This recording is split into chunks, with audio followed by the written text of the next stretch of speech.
Сиздер билесиңер, милдеттүү түрдө партиялык программа эч качан мындай айтылбайт эле. Бул мыйзам долбоордо биз жаздык.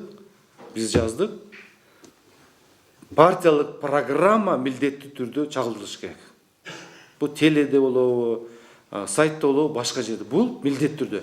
Эгерде кайсы бир партия өзүнүн программасын чагылдырбаса, анда ал мыйзам бузду деп эсептелинет. Ошол норманы жаздык.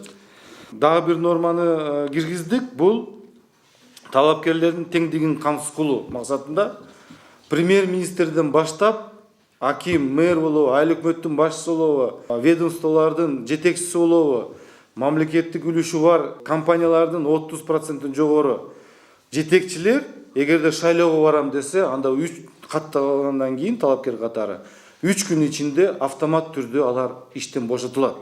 Мурда ал норма убактылуу жумуштан кетчү. Азыр бул норма автоматтык түрдө бошотулат. Ал ишсиз жумушу жок болуп калат. Ошондо ал баратканда мен жумушун тыштап барам парламентке.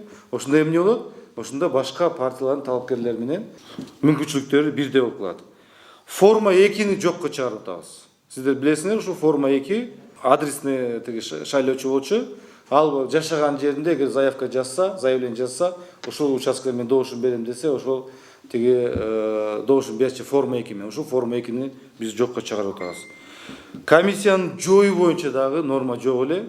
Комиссиянын жоюу боюнча борбордук шайлоо комиссияны, аймактык шайлоо комиссия жана участкой жергиликтүү аймактык комиссия жана участкой шайлоо комиссияларды жоюу боюнча норманы киргиздик.